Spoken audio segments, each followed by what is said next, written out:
ವೀಕ್ಷಕರೆಲ್ಲರಿಗೂ ಸೂರ್ಯನ ರಾಶಿ ಪರಿವರ್ತನೆ ವಿಶೇಷ ಕಾರ್ಯಕ್ರಮಕ್ಕೆ ಸ್ವಾಗತ. ವೀಕ್ಷಕರೇ, ಗ್ರಹಗಳ ಅಧಿಪತಿಯಾಗಿರುವ ಸೂರ್ಯ ಪ್ರತಿದಿನಗಳು ತನ್ನ ಪಟ ಬದಲಾಯಿಸುತ್ತಾನೆ.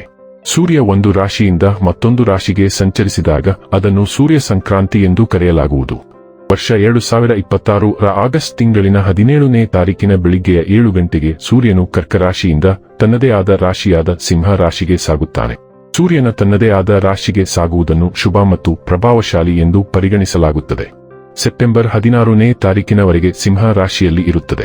ಜ್ಯೋತಿಷ್ಯದಲ್ಲಿ ಸೂರ್ಯನನ್ನು ಸಾಮಾನ್ಯವಾಗಿ ಉನ್ನತ ಅಧಿಕಾರ ಹೊಂದಿರುವ ಡೈನಾಮಿಕ್ ಗ್ರಹ ಎಂದು ಕರೆಯಲಾಗುತ್ತದೆ.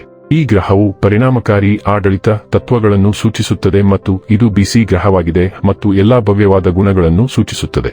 ಸೂರ್ಯನ ಆಶೀರ್ವಾದವಿಲ್ಲದೆ ವೃತ್ತಿಜೀವನಕ್ಕೆ ಸಂಬಂಧಿಸಿದಂತೆ ಜೀವನದಲ್ಲಿ ಉನ್ನತ ಸ್ಥಾನಗಳನ್ನು ಹೊಂದಲು ಸಾಧ್ಯವಿಲ್ಲ. ಬಲವಾದ ಸೂರ್ಯನು ಜೀವನದಲ್ಲಿ ಎಲ್ಲಾ ಅಗತ್ಯ ತೃಪ್ತಿ, ಉತ್ತಮ ಆರೋಗ್ಯ ಮತ್ತು ಬಲವಾದ ಮನಸ್ಸನ್ನು ಒದಗಿಸಬಹುದು. ಸೂರ್ಯನನ್ನು ಚೆನ್ನಾಗಿ ಇರಿಸಿದರೆ ಸೂರ್ಯನು ಒಬ್ಬ ವ್ಯಕ್ತಿಯನ್ನು ದುರ್ಬಲ ಸ್ಥಾನದಿಂದ ಬಲವಾದ ಸ್ಥಾನಕ್ಕೆ ಒಯ್ಯಬಹುದು. ಸೂರ್ಯನ ಸಂಚಾರವು ರಾಶಿಚಕ್ರದ ಎಲ್ಲಾ 12 ರಾಶಿಚಕ್ರದ ಚಿಹ್ನೆಗಳ ಮೇಲೆ ವಿಭಿನ್ನ ಪರಿಣಾಮವನ್ನು ಬೀರುತ್ತದೆ. ತಂದೆ ಗ್ರಹ ಸೂರ್ಯನನ್ನು ಎಲ್ಲಾ 9 ಗ್ರಹಗಳ ರಾಜ ಎಂದು ಕರೆಯಲಾಗುತ್ತದೆ. ನಮ್ಮ ಗ್ರಹ ಭೂಮಿಯು ಸೂರ್ಯನ ಸುತ್ತ ಸುತ್ತುತ್ತದೆ ಎಂದು ನಮಗೆಲ್ಲರಿಗೂ ತಿಳಿದಿದೆ ಮತ್ತು ಸೂರ್ಯನು ನಮ್ಮೆಲ್ಲರ ಜೀವನಕ್ಕೆ ಕ್ರಾಂತಿ ಮತ್ತು ಶಕ್ತಿಯನ್ನು ಒದಗಿಸುತ್ತದೆ. ಈ ಪ್ರಮುಖ ಜೀವಶಕ್ತಿಯು ನಮ್ಮ ದೇಹದಲ್ಲಿ ಚಲಿಸುತ್ತದೆ ಮತ್ತು ನಮ್ಮ ಜೀವನವು ಈ ಶಕ್ತಿಯೊಂದಿಗೆ ನಡೆಯುತ್ತದೆ. ಈ ಕಾರಣದಿಂದಾಗಿ ನಮ್ಮ ಜೀವನವು ಮುಂದುವರಿಯುತ್ತದೆ ಮತ್ತು ಸೂರ್ಯನನ್ನು ಈ ಇಡೀ ಜಗತ್ತನ್ನು ನೋಡಿಕೊಳ್ಳುವವನು ಎಂದು ಏಕೆ ಪರಿಗಣಿಸಲಾಗುತ್ತದೆ. ಹಾಗಾದರೆ ಬನ್ನಿ, ಇಲ್ಲಿ ಸೂರ್ಯದೇವನ ಸಿಂಹ ರಾಶಿಯಲ್ಲಿ ಈ ಗೋಚರ ಇಲ್ಲಿ ಪ್ರತ್ಯೇಕವಾಗಿ ವೃಷಭ ರಾಶಿಯ ಜಾತಕದ ಪಾಲಿಗೆ ಹೇಗೆ ಸಾಬೀತಾಗಲಿದೆ, ಯಾವೆಲ್ಲ ಫಲಗಳು ಇಲ್ಲಿ ನಿಮಗೆ ಲಭಿಸಲಿವೆ ಮತ್ತು ಯಾವ ವಿಷಯವಾಗಿ ಇಲ್ಲಿ ನೀವು ವಿಶೇಷ ಎಚ್ಚರಿಕೆ ಹೊಂದಿರಬೇಕು ಅನ್ನೋದನ್ನ ನೋಡೋಣ. ಎಂದಿನಂತೆ ನಮ್ಮ ವಿನಂತಿ ಎಂದರೆ, ನೀವಿನ್ನೂ ನಮ್ಮ ಚಾನೆಲ್ ಅನ್ನ ಸಬ್ಸ್ಕ್ರೈಬ್ ಮಾಡಿಲ್ಲವೆಂದರೆ ದಯವಿಟ್ಟು ಈಗಲೇ ನಮ್ಮ ಚಾನೆಲ್ ಅನ್ನ ಸಬ್ಸ್ಕ್ರೈಬ್ ಮಾಡಿ. ಹಾಗೆ ನಿರಂತರ ವಿಡಿಯೋ ಅಪ್ಡೇಟ್ಸ್ಗಳಿಗಾಗಿ ತಪ್ಪದೇ ಪಕ್ಕದ ಬೆಲ್ ಐಕಾನ್ ಬಟನ್ ಕೂಡ ಕ್ಲಿಕ್ ಮಾಡಿ. ನಿಮ್ಮ ಜೀವನದಲ್ಲಿಯೂ ಏನಾದರೂ ಸಮಸ್ಯೆಗಳು ಬಾಧಿಸುತ್ತಲಿದ್ದರೆ ಈ ಕೂಡಲೇ ಸ್ಕ್ರೀನ್ ಮೇಲೆ ಕಾಣ್ತಿರುವ ನಮ್ಮ ಗುರೂಜಿ ನಂಬರಿಗೆ ಕರೆ ಮಾಡಿ ಶೀಘ್ರವೇ ಶಾಶ್ವತ ಪರಿಹಾರ ಕಂಡುಕೊಳ್ಳಿ. ವೀಕ್ಷಕರೇ, ಸೂರ್ಯನು ನಿಮ್ಮ ರಾಶಿಯಿಂದ 4ನೇ ಮನೆಯಲ್ಲಿ ಸಂಚರಿಸುತ್ತಿರುವುದರಿಂದ ಈ ಅವಧಿಯಲ್ಲಿ ಕುಟುಂಬ ಜೀವನದ ಮೇಲೆ ಸ್ವಲ್ಪ ನಕಾರಾತ್ಮಕ ಪರಿಣಾಮ ಬೀರುವ ಸಾಧ್ಯತೆ ಇದೆ. ಮನೆಯಲ್ಲಿ ಸಣ್ಣ ಪುಟ್ಟ ವಿಷಯಗಳಿಗೆ ಸಂಬಂಧಿಸಿದಂತೆ ಭಿನ್ನಾಭಿಪ್ರಾಯಗಳು ಉಂಟಾಗಬಹುದು. ಕುಟುಂಬ ಸದಸ್ಯರ ನಡುವೆ ವಾದವಿವಾದಗಳು ನಡೆಯುವ ಸಾಧ್ಯತೆ ಇರುವುದರಿಂದ ನೀವು ತಾಳ್ಮೆಯಿಂದ ವರ್ತಿಸುವುದು ಉತ್ತಮ. ಯಾವುದೇ ವಿಷಯವನ್ನು ದೊಡ್ಡದಾಗಿಸದೆ ಮಾತುಕತೆಯ ಮೂಲಕ ಸಮಸ್ಯೆಗಳನ್ನು ಬಗೆಹರಿಸಿಕೊಳ್ಳಲು ಪ್ರಯತ್ನಿಸಿ. ಆದರೆ ಉದ್ಯೋಗದ ವಿಚಾರದಲ್ಲಿ ಈ ಸಮಯ ನಿಮಗೆ ಉತ್ತಮ ಫಲಿತಾಂಶಗಳನ್ನು ನೀಡಬಹುದು. ನಿಮ್ಮ ಕಠಿಣ ಪರಿಶ್ರಮ ಮತ್ತು ಕೆಲಸದ ಮೇಲಿನ ಬದ್ಧತೆಗೆ ಮೇಲಧಿಕಾರಿಗಳಿಂದ ಮೆಚ್ಚುಗೆ ದೊರೆಯಲಿದೆ. ಬಡ್ತಿ ಅಥವಾ ಹೊಸ ಜವಾಬ್ದಾರಿ ಸಿಗುವ ಸಾಧ್ಯತೆಯೂ ಇದೆ. ವೃತ್ತಿಜೀವನದಲ್ಲಿ ನಿಮ್ಮ ಸ್ಥಾನಮಾನ ಮತ್ತು ಗೌರವ ಹೆಚ್ಚಾಗಬಹುದು. ಪರಿಹಾರವಾಗಿ ಪ್ರತಿ ಭಾನುವಾರ ಸೂರ್ಯದೇವರಿಗೆ ತೆಂಗಿನಕಾಯಿ ಮತ್ತು ಕೆಂಪು ಹಣ್ಣುಗಳನ್ನು ಅರ್ಪಿಸಿ ಸೂರ್ಯನ ಆರಾಧನೆ ಮಾಡುವುದು ಶುಭಕರ. ವೃಷಭ ರಾಶಿಯ ಸ್ಥಳೀಯರಿಗೆ ಸಿಂಹ ರಾಶಿಯಲ್ಲಿ ಸೂರ್ಯ ಸಂಚಾರವು 4ನೇ ಮನೆಯಲ್ಲಿ ನಡೆಯುತ್ತದೆ.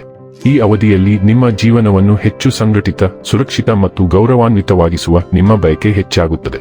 ನೀವು ಯಶಸ್ಸು ಅಥವಾ ಆದಾಯದ ಮೇಲೆ ಮಾತ್ರ ಗಮನಹರಿಸುವುದಿಲ್ಲ, ಆದರೆ ನಿಮ್ಮ ಮನೆ, ನಿಮ್ಮ ಮನಸ್ಸು ಮತ್ತು ನಿಮ್ಮ ವೈಯಕ್ತಿಕ ಜೀವನವು ಎಷ್ಟು ಸಮತೋಲಿತವಾಗಿದೆ ಎಂಬುದರ ಕುರಿತು ಯೋಚಿಸುವಿರಿ. ಈ ಚಿಂತನೆಯು ನಿಮ್ಮನ್ನು ಹೆಚ್ಚು ಪ್ರಬುದ್ಧ ಮತ್ತು ಪ್ರಾಯೋಗಿಕವಾಗಿಸುತ್ತದೆ. ಸ್ವಲ್ಪ ಸಮಯದವರೆಗೆ ನೀವು ಯಾವುದೇ ಕುಟುಂಬ, ಮನೆ ಅಥವಾ ಆಸ್ತಿಗೆ ಸಂಬಂಧಿಸಿದ ನಿರ್ಧಾರದ ಬಗ್ಗೆ ಗೊಂದಲಕ್ಕೊಳಗಾಗಿದ್ದರೆ ಈಗ ನೀವು ಕ್ರಮೇಣ ಸ್ಪಷ್ಟತೆಯನ್ನು ಪಡೆಯಬಹುದು. ಈ ಸಂಚಾರದ ಪ್ರಮುಖ ಕೇಂದ್ರಬಿಂದು ಕುಟುಂಬ ಜೀವನವಾಗಿರುತ್ತದೆ. ಮನೆಯ ವಾತಾವರಣದಲ್ಲಿ ಕೆಲವು ಪ್ರಮುಖ ಚರ್ಚೆಗಳು ನಡೆಯಬಹುದು ಮತ್ತು ಕುಟುಂಬದೊಂದಿಗೆ ಹೆಚ್ಚು ಸಮಯ ಕಳೆಯುವ ಬಯಕೆಯೂ ಹೆಚ್ಚಾಗಬಹುದು.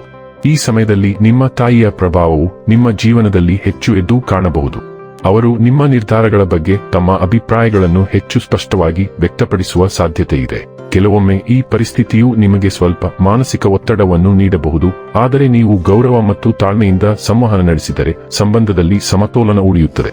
ತಾಯಿಯ ಆರೋಗ್ಯದ ಬಗ್ಗೆ ಸ್ವಲ್ಪ ಗಮನಹರಿಸುವುದು ಸಹ ಅಗತ್ಯವಾಗಿರುತ್ತದೆ, ವಿಶೇಷವಾಗಿ ಅವರು ಈಗಾಗಲೇ ಜೀರ್ಣಕ್ರಿಯೆ, ಅನಿಲ, ರಕ್ತದೊತ್ತಡ ಅಥವಾ ದೇಹದ ಉಷ್ಣತೆಗೆ ಸಂಬಂಧಿಸಿದ ಸಮಸ್ಯೆಗಳನ್ನು ಹೊಂದಿದ್ದರೆ. ಈ ಸಂಚಾರವು ಆಸ್ತಿ ಮತ್ತು ವಾಹನಗಳಿಗೆ ಸಂಬಂಧಿಸಿದ ವಿಷಯಗಳಲ್ಲಿ ಸಕಾರಾತ್ಮಕ ಸೂಚನೆಗಳನ್ನು ನೀಡುತ್ತದೆ. ನೀವು ಮನೆ, ಭೂಮಿ, ಫ್ಲಾಟ್, ಕೃಷಿ ಭೂಮಿ ಅಥವಾ ಯಾವುದೇ ರಿಯಲ್ ಎಸ್ಟೇಟ್ನಲ್ಲಿ ಹೂಡಿಕೆ ಮಾಡಲು ಯೋಚಿಸುತ್ತಿದ್ದರೆ ಈ ಸಮಯ ಅನುಕೂಲಕರವೆಂದು ಸಾಬೀತುಪಡಿಸಬಹುದು. ಸರಿಯಾದ ಸಲಹೆ ಮತ್ತು ಚೆನ್ನಾಗಿ ಯೋಚಿಸಿದ ನಿರ್ಧಾರಗಳು ಭವಿಷ್ಯದಲ್ಲಿ ಪ್ರಯೋಜನಕಾರಿ ಎಂದು ಸಾಬೀತುಪಡಿಸಬಹುದು. ವಾಹನವನ್ನು ಖರೀದಿಸಲು ಅಥವಾ ಮನೆಯ ಅಲಂಕಾರ, ಸುಧಾರಣೆ ಮತ್ತು ಸೌಲಭ್ಯಗಳ ಮೇಲೆ ಕೇಂದ್ರೀಕರಿಸಲು ಉತ್ತಮ ಅವಕಾಶಗಳು ಸಹ ಇರಬಹುದು. ಈ ಸಂಚಾರವು ವೃತ್ತಿ ಮಟ್ಟದಲ್ಲಿ ಸ್ಥಿರತೆಯನ್ನು ಒದಗಿಸುತ್ತದೆ. ಉದ್ಯೋಗಿಗಳಿಗೆ ತಮ್ಮ ಕೆಲಸಕ್ಕೆ ಮೆಚ್ಚುಗೆ, ಸಂಸ್ಥೆಯಿಂದ ಗೌರವ ಅಥವಾ ಕೆಲವು ರೀತಿಯ ಲಾಭ ಸಿಗಬಹುದು. ವಿಶೇಷವಾಗಿ ರಿಯಲ್ ಎಸ್ಟೇಟ್, ಶಿಕ್ಷಣ, ಕೃಷಿ, ವಾಹನಗಳು, ಒಳಾಂಗಣ, ಗೃಹೋಪಯೋಗಿ ಉತ್ಪನ್ನಗಳು, ಸಾಂಸ್ಥಿಕ ಕೆಲಸ, ಆಡಳಿತ ಅಥವಾ ಗೃಹ ಸಂಬಂಧಿತ ಸೇವಾ ಕ್ಷೇತ್ರಗಳಲ್ಲಿ ಕೆಲಸ ಮಾಡುವವರಿಗೆ ಉತ್ತಮ ಬೆಂಬಲ ಸಿಗಬಹುದು.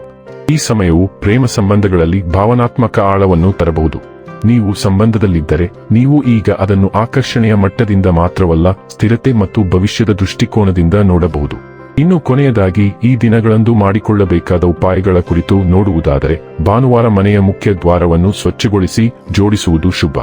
ವೀಕ್ಷಕರೇ, ಇದಾಗಿತ್ತು ವೃಷಭ ರಾಶಿಯ ಜಾತಕದವರ ಸೂರ್ಯನ ರಾಶಿ ಪರಿವರ್ತನೆಯ ಮಾಹಿತಿ ಇಷ್ಟವಾದರೆ ವಿಡಿಯೋವನ್ನು ಲೈಕ್ ಮತ್ತು ಶೇರ್ ಮಾಡಿ. ಹಾಗೆ ಚಾನೆಲ್ ಸಬ್ಸ್ಕ್ರೈಬ್ ಮಾಡುವುದರ ಜೊತೆಗೆ ನಿರಂತರ ವಿಡಿಯೋ ಅಪ್ಡೇಟ್ಸ್ಗಳಿಗಾಗಿ ಪಕ್ಕದ ಬೆಲ್ ಐಕಾನ್ ಕ್ಲಿಕ್ ಮಾಡಿ.